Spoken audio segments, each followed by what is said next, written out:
الحرام إلى المسجد الأقصى الذي باركنا حوله لنريه من آياتنا إنه هو السميع البصير. صدق الله العلي العظيم وصدق ونبيه ورسوله النبي الكريم ونحن على ذلك من الشاهدين والشاكرين والحمد لله رب العالمين.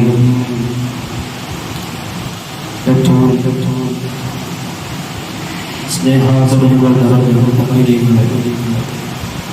അല്ലാഹു സുബ്ഹാനഹു വ തആല അവന്റെ പവിത്രമായ ഈ പള്ളിയിൽ വിളിച്ചു കൂട്ടിയതുപോലെ അവന്റെ പരിഭാവനമാകുന്ന സ്വർഗത്തിലും നമ്മയെല്ലാം അല്ലാഹു തആല വിളിച്ചു കൊടുക്കുമാറാകട്ടെ.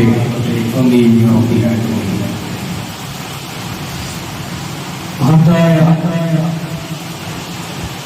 റജബുൽ ശഹറുൽ ഹബീബായ റസൂലുള്ളാഹി സ്വല്ലല്ലാഹു അലൈഹി വസല്ലം തങ്ങൾ സൂചിപ്പിച്ച റജബ് മാസത്തിന്റെ അവസാന ഘട്ടങ്ങളിലേക്ക് നമ്മൾ നീങ്ങിക്കൊണ്ടിരിക്കുകയാണ്.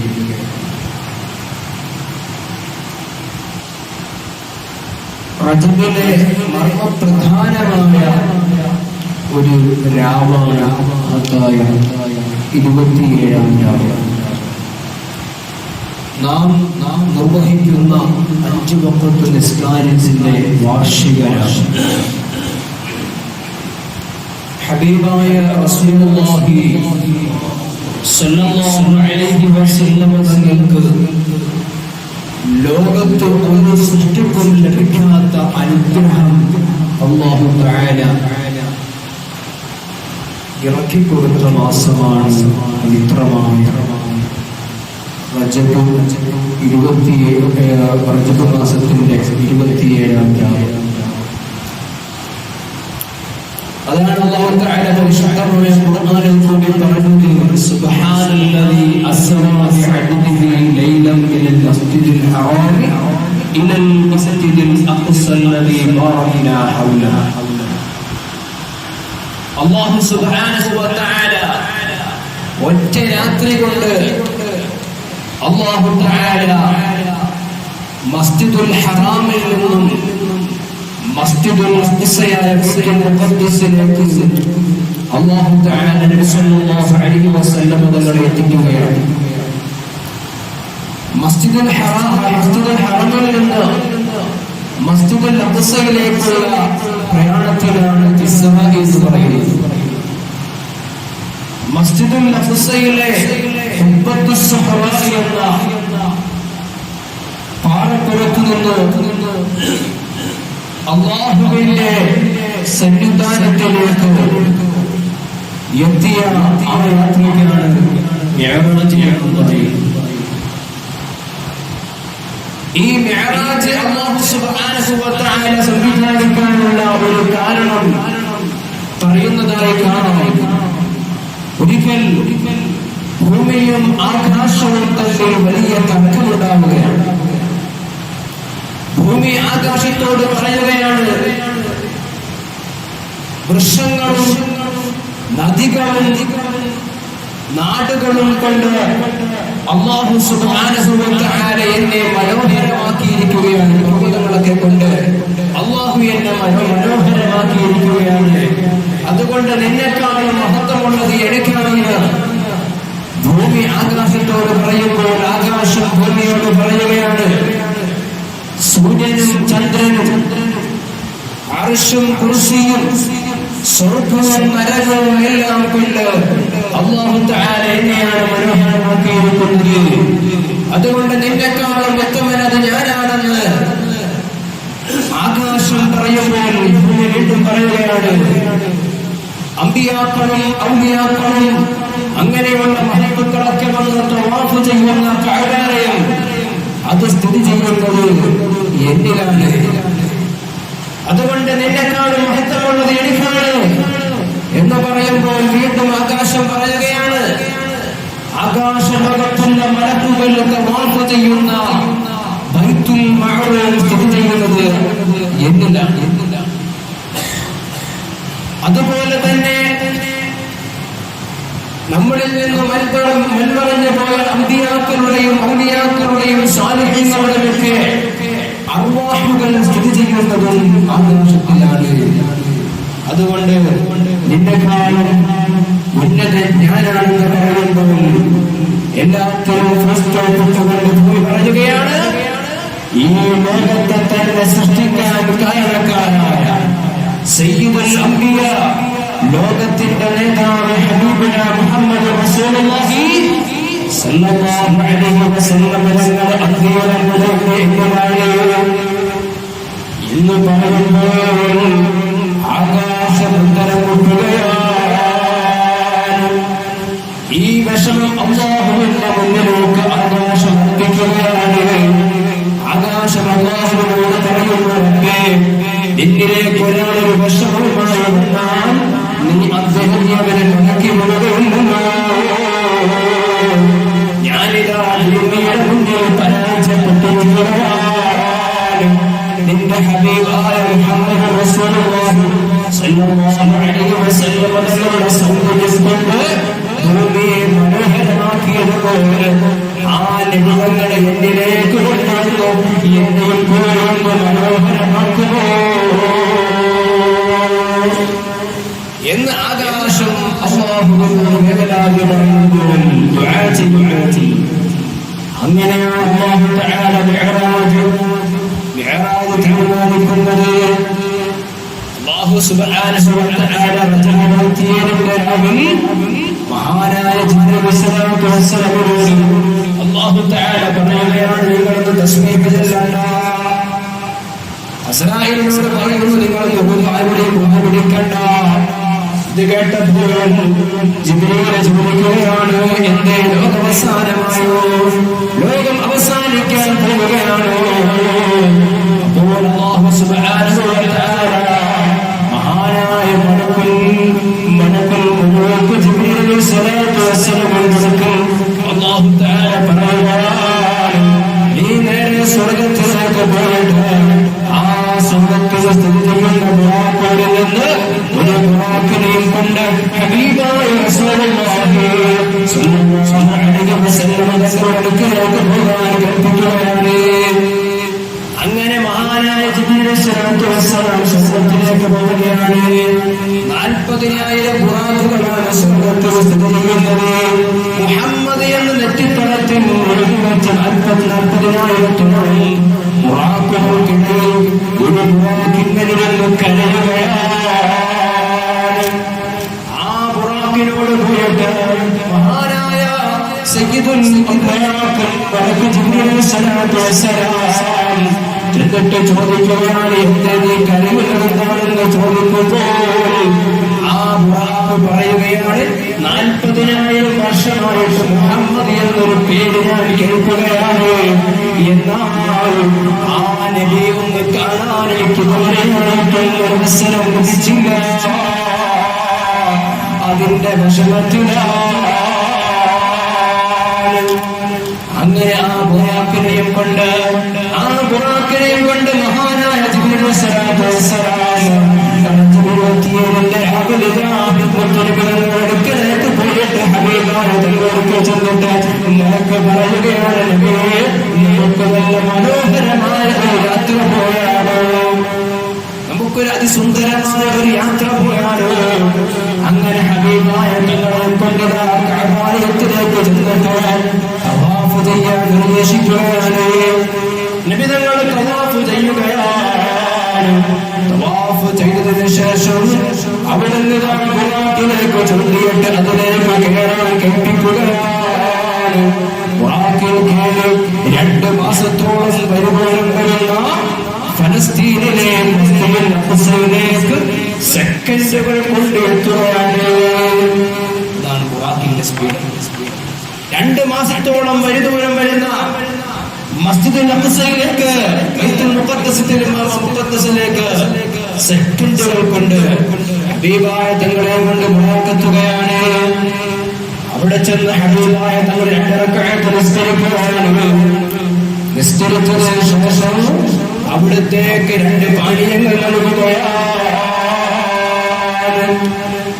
ഈ സംഭവത്തിൽ അതിന് നമുക്കൊരു പാഠം കൂടിയാണ്. അല്ലാഹു സുബ്ഹാനഹു വ തആല ലോകത്ത് ഏറ്റവും മഹത്വമേറിയ ഒരു യാത്രയായിരുന്നു ഇസ്രാ മിഅ്റാജ്. അതിനേക്കാളും മഹത്വമേറിയ യാത്രയില്ല. അള്ളാഹുവിനെ കാണാൻ കിട്ടിയ സൗഭാഗ്യമാണ് ഹബീബായ തങ്ങൾക്ക്. ആ അള്ളാഹുവിന്റെ അടുക്കലേക്കുള്ള യാത്ര, അതിനേക്കാളും മനോഹരമായ ഒരു യാത്ര വേറെയില്ല. അത്രയും മനോഹരമായ ഒരു യാത്ര ആരംഭിക്കുന്നത് എങ്ങനെയാണ്? അല്ലാഹു സുബ്ഹാനഹു വ തആല പറഞ്ഞില്ലേ, സുബ്ഹാനല്ലദീ അസ്റാ ബിഅബ്ദിഹി ലൈലൻ മിനൽ മസ്ജിദിൽ ഹറാമി ഇലൽ മസ്ജിദിൽ അഖ്സല്ലദീ ബാറക്നാ ഹൗലഹു. മസ്ജിദുൽ അഖ്സയുടെ പരിസരമൊക്കെ നാം ബർക്കത്ത് നൽകിയിരിക്കുന്നു. അങ്ങനെ അല്ലാഹു തആല ബർക്കത്ത് നൽകിയ സ്ഥലങ്ങളിൽ നിന്ന് ബർക്കത്തെടുത്തിട്ടാണ് ഹബീബായ തങ്ങളുടെ യാത്ര ആരംഭിക്കുന്നത്. അപ്പോ നമ്മളൊക്കെ യാത്ര ആരംഭിക്കുമ്പോൾ അല്ലാഹു തആല ആദരിക്കുന്ന സ്ഥലങ്ങളിൽ നമ്മുടെ നാടുകളുടെ അടുത്തുള്ള മഖബറുകളൊക്കെ സിയാറത്ത് ചെയ്ത് മഹത്വങ്ങളെയൊക്കെ സന്ദർശിച്ചിട്ട് വേണം നാം യാത്ര ചെയ്യാൻ. അതിനുള്ള ഒരു പാഠമാണ് ഈ ചരിത്രം. അങ്ങനെ ഹബീബായ റസൂലുള്ളാഹി സ്വല്ലല്ലാഹു അലൈഹി വസല്ലം തങ്ങളുടെ മുന്നിലേക്ക് 2 പാനീയങ്ങൾ നീട്ടുകയാണ്. ഒന്ന് ഖംറും ഒന്ന് പാലുമാണ്. യാ ഹബീബായ തങ്ങളുടെ പാല് സ്വീകരിക്കുകയാണ്. ആര് സ്വീകരിച്ചിട്ട് കുടിക്കുകയാണ്. ആ നിമിഷം മഹാനായ ജിബ്രീൽ സ്വല്ലല്ലാഹു അലൈഹി വസല്ലം പറയുന്നു, നബിയെ, ഖംറങ്ങാണ് അങ്ങ് സ്വീകരിച്ചിരുന്നുവെങ്കിൽ അങ്ങയുടെ ഉമ്മത്ത് പിഴച്ചു പോയേ. ഹബീബായ തങ്ങൾ സ്വീകരിച്ചത് പാലാണ്. അങ്ങനെ ആ പാല് കുടിച്ചുകൊണ്ട്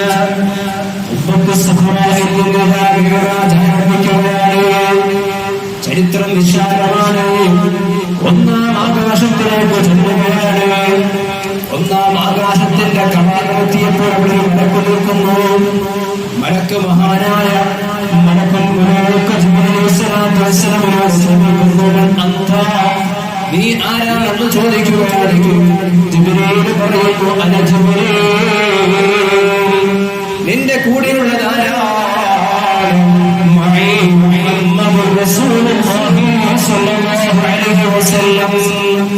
അത് മുഹമ്മദ് നബിയാണ്. അങ്ങനെ ഒന്നാമത്തെ ആകാശത്തിന്റെ വാതിൽ തുറക്കപ്പെടുകയാണ്. ആ വാതിൽ തുറന്നങ്ങോട്ട് ചെല്ലുമ്പോൾ നോക്കുകയാണ് മഹാനായ ആദം നബി അലൈഹിസ്സലാത്തു വസ്സലാം. അബുൽ ബശർ ആദം നബി അലൈഹിസ്സലാത്തു വസ്സലാം ആദം നബി അലൈഹിസ്സലാത്തു വസ്സലാം വലത്തോട്ട് നോക്കിയിട്ട് വലതുവശത്തോട്ട് നോക്കിയിട്ട് ചിന്തിക്കുകയും ഇടതുവശത്തോട്ട് നോക്കിയിട്ട് കരയുകയും ചെയ്യുകയാണ്. ഇത് കണ്ട് ഹബീബായ തങ്ങളെ മഹാനായ ജിബ്രീൽ സ്വല്ലല്ലാഹു അലൈഹി വസല്ലമയോട് ചോദിക്കുകയാണ്, എന്തിനാണ് ആദം നബി വലതുവശത്തോട്ട് നോക്കിയിട്ട് ചിരിക്കുന്നത്, ഇടതുവശത്തോട്ട് നോക്കിയിട്ട് കരയുന്നതെന്ന് ചോദിക്കുമ്പോൾ മഹാനവറുകൾ പറയുന്നു, മലക്ക് പറയുകയാണ്, ആദം നബി വലതുവശത്തോട്ട് നോക്കുമ്പോൾ അവരുടെ സന്താന പരമ്പരയിൽപ്പെട്ട സാലിഹീകളായ അല്ലാഹുവിനെ ആരാധിക്കുന്ന, അല്ലാഹുവിന് വേണ്ടി ഇബാദത്തുകൾ നിർവഹിക്കുന്ന മുഅ്മിനീങ്ങളും മുഅ്മിനാത്തുകളെ കാണുകയാണ്. അവരെ കണ്ട് ആദം നബി സന്തോഷിക്കുകയാണ്.